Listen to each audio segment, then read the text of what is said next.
Assalamualaikum warahmatullahi wabarakatuh. Alhamdulillahirabbil alamin alladzi nahmaduhu wa nasta'inuhu wa nastaghfiruh wa na'udzu billahi min syururi anfusina wa min sayyiati a'malina. May yahdihillahu fala mudilla lahu wa may yudlil falan tajida lahu waliyan mursyida. Asyhadu an la ilaha illallah wa asyhadu anna Muhammadan abduhu wa rasuluhu la nabiyya ba'd. Allahumma shalli wa sallim ala hadzal nabiyil karim wa ala alihi wa ashabihi ajma'in.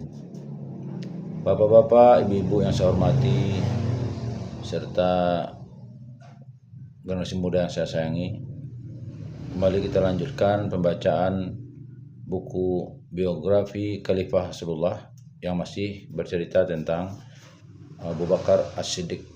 Baik, langsung kita bacakan. Bismillahirrahmanirrahim. Abu Bakar kemudian berkata kepada Fatimah dan Abbas, "Aku pernah mendengar Rasulullah SAW bersabda, kami para nabi tidak diwarisi, apa yang kami tinggalkan adalah sedekah. Demi Allah, tidaklah aku membiarkan satu urusan pun yang pernah kulihat dilakukan Rasulullah SAW, melainkan pasti juga kulakukan. Aku khawatir menyimpang jika meninggalkan suatu perintah beliau." Abu Bakar tahu orang yang paling patut diperhatikan dalam hal hak adalah putri Rasulullah SAW. Ia tahu betapa Rasulullah SAW sangat mencintai dan mementingkan putri beliau itu. Ia juga tahu betapa ia suami dan anak-anaknya sangat memerlukan sebidang tanah kecil itu. Tentu sulit bagi Abu Bakar untuk berkata tidak pada putri Rasulullah SAW. Namun demikian ia tetap mengatakannya. Ketika Abu Bakar telah beriman kepada Rasulullah SAW, agama dan syariat beliau, syariat ini sudah menjadi undang-undang. Keimanannya terhadap undang-undang tidak terpisah dari keimanan terhadap Allah dan Rasulnya. Rasulullah SAW pernah menyampaikan, kami para nabi tidak diwarisi, apa yang kami tinggalkan adalah sedekah. Dengan demikian, keberadaan seorang nabi tidak diwarisi sudah menjadi salah satu hukum syariat yang ia imani. Abu Bakar berada dalam dilema di antara dua loyalitas.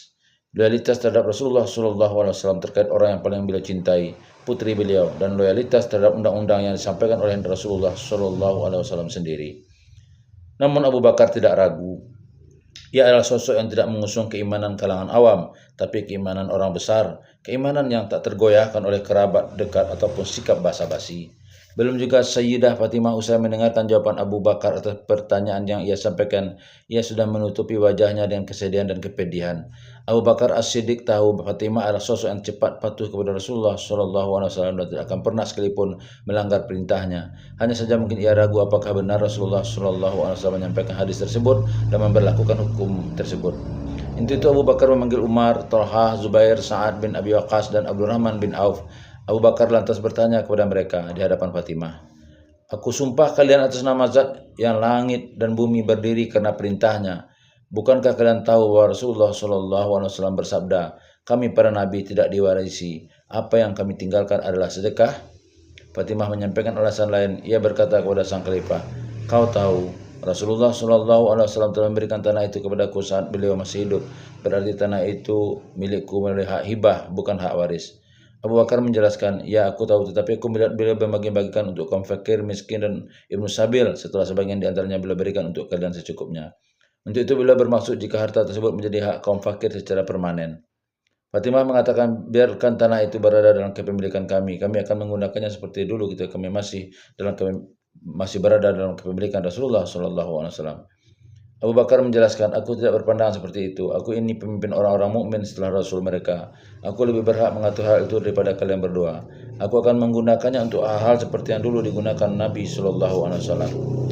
Dalam peristiwa yang dihadapi Abu Bakar As-Siddiq pada awal masa kekuasaan ini, kepercayaannya terhadap kebenaran dan undang-undang mampu melampaui ujian yang beban beratnya tidak diketahui siapapun selain Abu Bakar. Di balik ujian ini, Abu Bakar meraih kemenangan besar. Penghormatan Abu Bakar terhadap undang-undang tak terpisah dari penghormatan terhadap mereka yang ikut memikul tanggung jawab rakyat. Saat melepas kepergian Usamah, kisah ini sudah dibahas sebelumnya. Di antara anggota pasukan ini ada Umar bin Khattab. Abu Bakar menginginkan agar Umar tetap tinggal bersamanya di Madinah. Sebagai khalifah kaum muslimin, Abu Bakar bisa saja menyuruh Umar untuk tetap berada di Madinah dengan hak prerogatif. Namun ia tahu tindakan seperti ini memaksakan kehendak sendiri dan mengganggu seorang pemimpin yang harus memiliki berbagai jaminan agar bisa menjalankan misi dan tugas dengan baik. Di antara jaminan tersebut adalah agar tidak ada suatu kekuasaan pun yang merendahkan hak-haknya, bahkan kekuasaan sang khalifah itu sendiri. Sang khalifah kemudian mendekati panglima perang Usamah dan berbisik seraya berharap kepadanya, "Kalau menurutku perlu untuk tidak menyertakan Umar bin Khattab, izinkan dia untuk tidak ikut, karena tentu aku baik dan bermanfaat bagiku jika ia tetap tinggal bersamaku." Usamah langsung memberikan kerelaan dan persetujuan. Abu Bakar tidak melakukan hal itu dengan basa-basi atau karena merendahkan hati, tetapi sebagai sebuah kewajiban.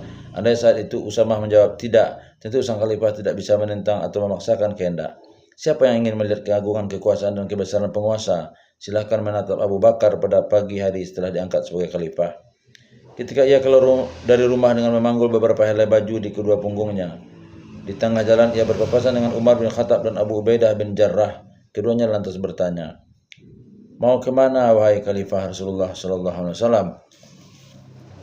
"Ke pasar," jawab Abu Bakar. "Apa yang akan engkau lakukan di pasar? Engkau sudah ditunjuk untuk memimpin urusan kaum muslimin," kata Umar. "Lalu dari mana aku memberi makan keluargaku?" sahut Abu Bakar.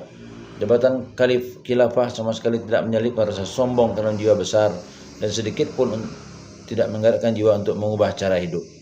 "Mari pergi bersama kami akan memberimu sebagian dari Baitul Mal," kata Umar. Sang khalifah menemani keduanya ke masjid, lalu para sahabat Rasulullah Shallallahu Alaihi Wasallam dipanggil. Umar kemudian menyampaikan pandangannya untuk memberikan jatah rutin bagi khalifah sebagai upah mencurahkan segenap waktu dan tenaga guna memimpin urusan kaum muslimin. Mereka kemudian memberikan jatah tak seberapa untuk sang khalifah, sebagian daging kambing setiap hari dan 250 dinar setiap tahun. Kemudian pada tahun berikutnya ditingkatkan menjadi seekor kambing setiap hari dan 350 dinar setiap tahun. Dengan jatah tersebut, Abu Bakar dan keluarga besarnya menyambung hidup hingga setelah pintu-pintu rezeki dan kelapangan hidup dibuka untuk kaum muslimin, harta benda Syam dan Irak mulai berdatangan ke Madinah. Abu Bakar As-Siddiq tetap menjalani hidup apa adanya bukan karena faktor zuhud semata, tetapi karena hidup apa adanya adalah bagian dari falsafahnya. Ia hormati sesuap makanan halal dan sangat waspada jika memasukkan sepotong roti beraroma subhat ke dalam perutnya. Baginya halal bukan persoalan banyaknya harta yang bisa digunakan untuk berlebihan. Jika sudah ada sikap berlebihan atau bermewah-mewahan, ketahuilah di sana pasti ada jalan penghidupan yang tidak syar'i. Khalifah Muhammad Shallallahu Alaihi Wasallam lebih memilih untuk mengikat dua batu di perutnya demi menahan lapar, seperti yang diajarkan sang guru dan rasulnya Muhammad Shallallahu Alaihi Wasallam, daripada harus memasukkan sesuap makanan subhat ke dalam lambung. Imam Al-Bukhari menuturkan kepada kita dalam kitab sahihnya, suatu ketika budak milik Khalifah Rasulullah Shallallahu Alaihi Wasallam pulang membawa suatu makanan.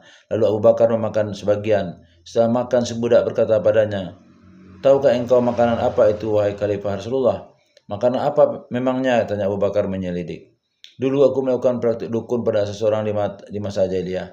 Padahal aku tidak bisa melakukan praktik perdukunan. Aku hanya menipu orang itu. Nah, tadi ia berpapasan denganku lalu memberiku sesuatu yang kau makan itu." Abu Bakar langsung memasukkan jari ke ujung tenggorokan untuk memuntahkan seluruh isi perut. Penulis Sifatus Safwah menambahkan dalam riwayat ini, ada seseorang yang berkata kepada Abu Bakar, "Semoga Allah merahmatimu, itu semua hanya karena satu suap makanan." "Hanya karena satu suap makan?"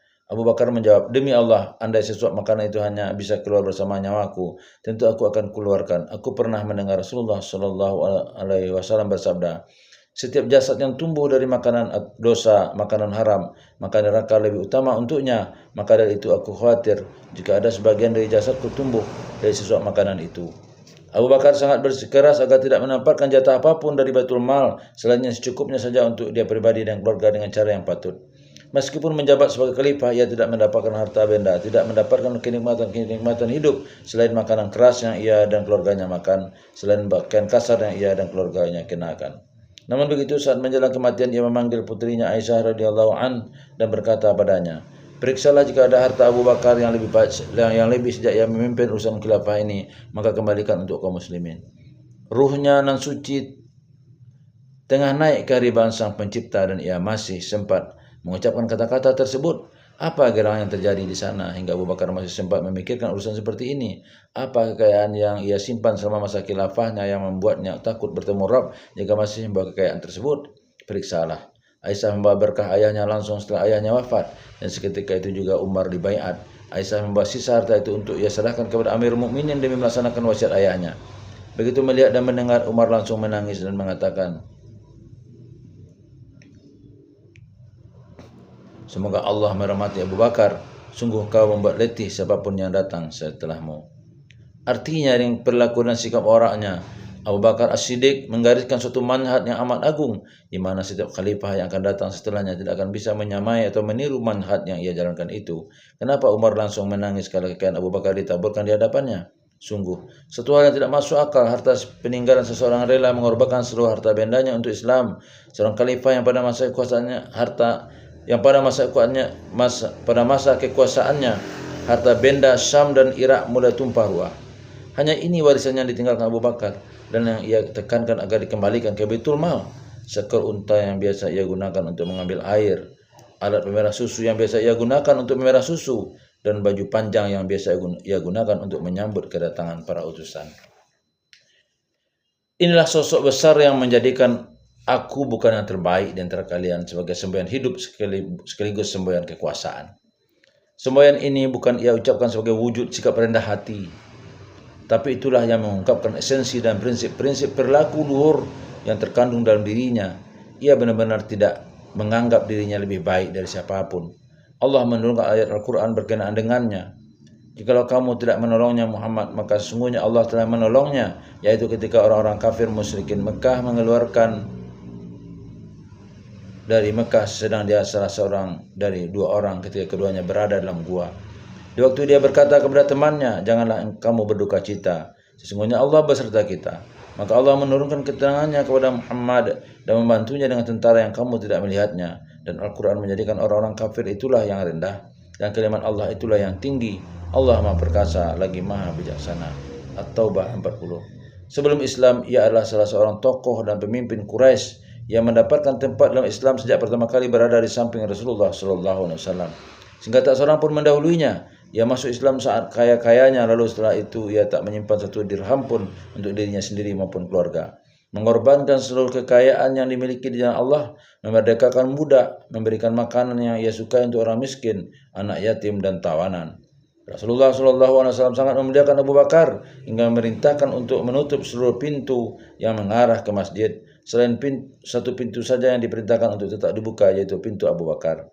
Rasulullah SAW tak pernah sekalipun marah karena diri sendiri, namun beliau tidak tahan jika ada perlakuan buruk sekecil apapun yang diarahkan kepada Abu Bakar. Rasulullah SAW menunjuk Abu Bakar untuk menggantikan beliau mengimami salat, dan beliau bersekukuh untuk itu. Kaum muslimin membaiatnya sebagai khalifah dan pemimpin setelah Nabi SAW. Gejolak aksi kemurtadan dengan hebat menantangnya, namun Allah memberikan pertolongan teguh padanya. Ia melihat menara-menara tinggi Romawi dan Persia berjatuhan di bawah kuku kaki kuda dan kaki para pasukannya. Ia melihat dunia lama secara keseluruhan memulai perjalanan menuju kefanaan di bawah kepakan panji-panjinya yang jaya. Hebatnya semua itu tetap tidak menyelipkan bisikan ke dalam jiwanya bahwa ia lebih baik dari yang lain. Setiap saat memegang hati dengan tangan kanan dan membaca doa Rasulullah SAW ini dengan sepenuh hati. Wahai zat yang membolak-balikkan hati, teguhkanlah hatiku di atas agamamu. Dialah pemilik keimanan yang mencukupi bagi seluruh penduduk bumi, namun masih khawatir jika hatinya menyimpang. Dengan menangis ia mengatakan, andai saja aku ini pohon yang ditebang. Kalau kedudukannya di sisi Allah sebut-sebut di dekatnya, ia selalu menjawab, demi Allah, aku tidak merasa aman terhadap rencana Allah, meski salah satu kakiku sudah berada di surga. Untuk itulah kata-kata aku bukan yang terbaik di antara kalian merupakan ungkapan tulus dari tabiat dan pemahamannya yang mendalam. Untuk itulah ia sangat menjauhi segala bentuk kesombongan dan tinggi hati. As-Siddiq mampu merealisasikan prinsip ini dengan baik hingga menjadikan kehidupannya yang agung sebagai model tiada banding. Kalau memiliki kekayaan melimpah, ia bertanya pada diri sendiri, kenapa ia harus menikmati kekayaan itu sementara kaum muslimin berada dalam kemiskinan? Apakah ia lebih baik dari mereka? Ia menjawab sendiri dengan mengatakan, aku tidak lebih baik dari mereka. Untuk itu, mari kita sama-sama menikmati karunia ini. Seluruh harta benda ia pinjamkan kepada Allah, hingga satu ketika Rasulullah SAW bertanya kepadanya, apa yang kau sisakan? Apa yang kau sisakan untuk keluargamu, wahai Abu Bakar? Aku sisakan Allah dan Rasulnya untuk mereka, jawabnya. Mantap. Kini ia menjadi khalifah kaum muslimin. Ketika Allah membuka lebar rezeki dan harta benda untuk mereka, ia tidak membiarkan dirinya hidup dalam kenikmatan dan kelapangan. Ia menolak untuk mendapat jatah dari Baitul Mal lebih dari kebutuhan-kebutuhan dasar, lebih dari jatah yang didapatkan setiap rumah tangga kaum muslimin dengan jumlah anggota yang sama dari keluarga Abu Bakar. Ia bertanya kepada diri sendiri, kenapa harus mendapatkan jatah lebih banyak dari yang seharusnya? Apakah ia lebih baik dari yang lain sehingga berhak mendapatkan lebih? Ia menjawab sendiri bahwa ia tidak lebih baik dari siapapun. Untuk itu ia harus hidup sesuai tingkatan rakyat biasa di tengah umat dan masyarakat pada saat masih hidup dari harta benda dan hasil perdagangan dulu. Ia memiliki tingkat penghidupan yang makmur dan nafkah yang lapang. Namun setelah memimpin urusan kaum muslimin, ia batalkan apapun yang memberikan keistimewaan apapun itu. Dan sebagai balasan baik untuk mereka yang memilihnya sebagai khalifah, ia mewajibkan diri untuk setara dengan mereka secara sempurna, mewajibkan diri untuk bersusah payah demi kebaikan mereka.